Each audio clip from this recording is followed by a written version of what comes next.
phone is in front of you, and the green light should be on. That's really important so that we can make sure that everything that we are discussing here today gets picked up. Can you hear me? Yeah. Yep, I sure can. Okay, so we are before the court for a special set 2 o'clock calendar in City of Lakewood versus Gail Ann Benedetto. 2 different cases involving Ms. Benedetto, 25L000583 and 25L004426. Both matters are before the court today for pretrial conferences. By way of procedural history, Ms. Benedetto was last before the court, let's see here, back on September 9th, 2025. At that point in time, Ms. Benedetto made a motion to the court to have her attorney of record from the Horwath law offices, and I believe, if I remember correctly, that was Ms. Arnold, although it was Ms. Capone that was present at that time with Ms. Benedetto. Ms. Benedetto made a motion to assert her constitutional right to represent herself and to proceed pro se. The court reviewed the waiver of attorney with Ms. Benedetto on the record, and the court was satisfied that Ms. Benedetto understood the potential risks that she was taking by exercising that right. Nevertheless, Ms. Benedetto maintained her request to proceed with representing herself, and the court granted her request to do so. Ms. Benedetto then, towards the end of the hearing, and that was on a regular pretrial conference calendar where a number of other matters were waiting, Ms. Benedetto made a further record that while she wanted to represent herself, she wanted to have standby counsel appointed to represent her. At that point in time, Ms. Capone, I don't know what her terminology was, but she essentially chose not to make a record, is my recollection. I could be wrong, but I believe that's accurate. Mr. Graham put the court on notice that the prosecution may very well object to, I believe, what he was concerned might constitute hybrid representation under Washington law. And Ms. Benedetto, we set the matter over to today so that I can ask Ms. Arnold and Ms. Capone's supervisor, Angela Horwath, who is the lead attorney at that firm, to be present because they were previously your attorney of record and would be the court's default choice for standby counsel if the court appoints standby counsel. And I also want to give Mr. Graham an opportunity to further elaborate on any concerns he had as the prosecutor. Again, the reason I didn't do that at the last hearing were time constraints. The issue that was scheduled to be addressed by the court today was a fairly limited one. I wanted to make sure that Ms. Benedetto, after having some time and opportunity to review the waiver of attorney, was still wanting to proceed pro se and represent herself, as she previously indicated. If the answer to that question is yes, then I wanted to next ask her whether or not she is continuing to request that standby counsel be appointed. And then at that point, if she is indicating that she is, I want to give Mr. Graham and Ms. Horwath an opportunity to weigh in as well. So first things first, Ms. Benedetto, good afternoon. Good afternoon, Your Honor. So Ms. Benedetto, at our last hearing, we started off kind of rocky, but by the end of the hearing, I think we were doing pretty well. I'm going to remind you that I'm going to do everything I can not to interrupt you, and I'm going to ask that you extend the same courtesy to the court. All right, guys, buckle up, because today we are stepping into classic Karen courtroom chaos. Meet Gail and Benedetto, a woman so determined to represent herself that she rejects her own attorney, insists on pro se representation, and yet somehow expects a legal miracle.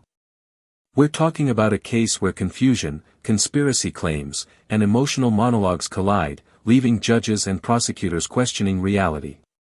Over the next few minutes, you're going to see her dodge questions, make wild accusations about money laundering, tribal jails, and scripts, and essentially turn the courtroom into a stage.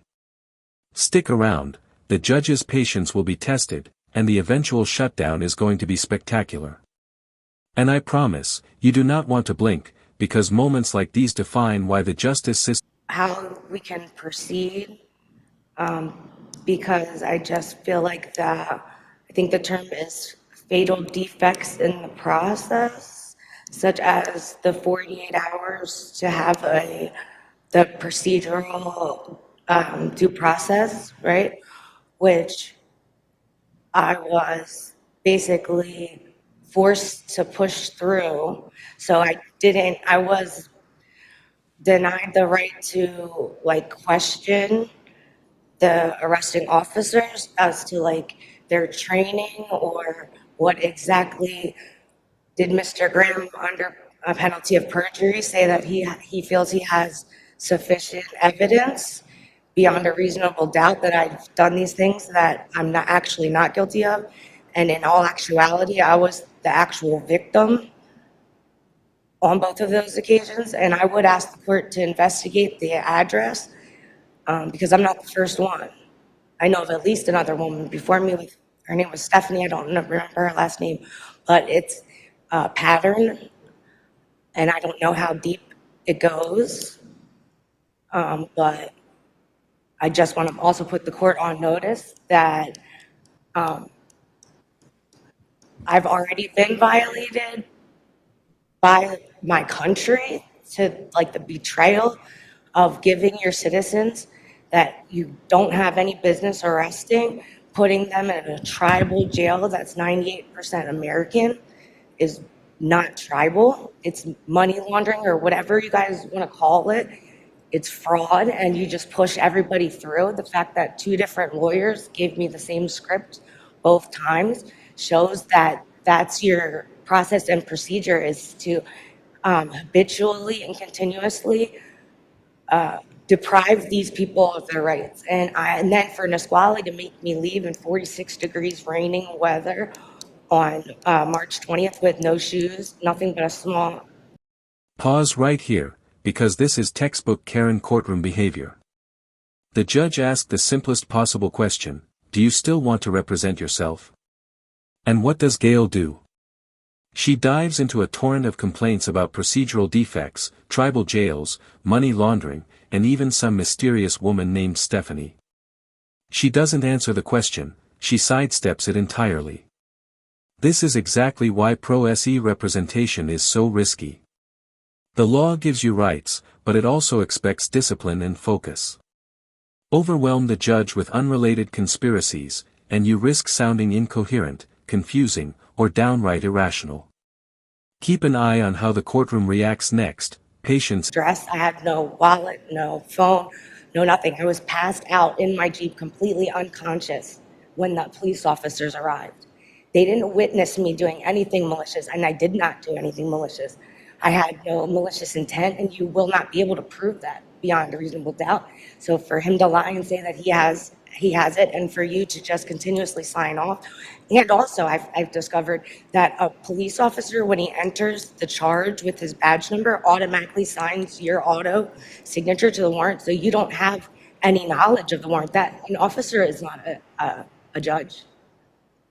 I mean, your whole thing is just, it's not going to hold up. And I would just move to a jury. I need my peers. I'm not going to accept fines. I'm not going to accept probation. There's no way we'll come to an agreement. I need my peers to say that you guys. So, Ms. Benedetto, And it's been over 90 days since the malicious intent. I didn't get my 48 hours. I had 2 public pretenders. So if you continue to work with them as your go-to, defenders, knowing that they're not. And here it comes, the hallmark move, victimhood. Gail claims she's the real victim in her own case, painting herself as wronged by the system she is now challenging. She brings up prior cases, unnamed women, and patterns that supposedly prove the court is corrupt. Judges hear this all the time, but it rarely works in your favor. What's fascinating here is the combination of absolute confidence and. Hold on, I let you finish, now you let me finish, okay? Yes, sir. I'm not contesting that. I think you do have the right to bring whatever motions that you think are appropriate if you believe your rights were violated. My question for you at this point is, people in criminal cases in this state, in this country, bring motions to dismiss every day. The question that I need you to answer for me is whether or not you want to be assisted by, being represented by an attorney when you bring those motions or when you seek that relief, or is that something that you want to do representing yourself? Previously, the last time we were here, you said, no, Judge, I want to represent myself. So is that still the case, or are you now thinking that you want to be represented by an attorney? I mean, if you have a competent attorney who is going to do their job like they took an affirmation to do, not Horvath or however you pronounce it, obviously her law firm has failed me twice, so I shouldn't be obligated, and I'm not obligated to accept any representation, especially from people that don't represent anybody but themselves. So remember that, well, I shouldn't say remember. So under Washington law, if you qualify for representation at public expense, you don't get to choose your lawyer. Right. Now, I have appointed an attorney to represent you previously. You indicated that you did not care for that representation and that you wanted to represent yourself. The other option that you have is to hire your own attorney, and you do have a choice when you. Now we've officially entered conspiracy territory. Gail starts talking about tribal jails, money laundering, and how lawyers are following a script, all while sitting in the courtroom itself. To the untrained eye, this is mind-boggling, but seasoned judges recognize the pattern, overwhelm with irrelevant claims, shift the narrative, and hope procedural errors will save you. But here's the kicker, the courtroom isn't a stage for your manifesto. This is real legal procedure, and judges are trained to cut through this fog. What do you think? Would you be able to follow her if you were the prosecutor? Drop your thoughts in the comments. Days, I believe, per the rules, to actually file the motions. So I wasn't even given enough time, which is why I brought them, because it said that if I didn't file it in the right amount of time, I could submit it for you to, I forget the word, but basically to go over a review in court. But I probably don't have the whole thing exactly perfect, how it's supposed to be heading-wise and stuff like that. So I do need more time to prepare proper, I guess, notices or motions, although I don't feel comfortable moving anything because I don't think that anything can move. I mean, like, literally have probably 10 or 20 violations that I can just name them, that you guys, your own rules that were not followed. So how can you,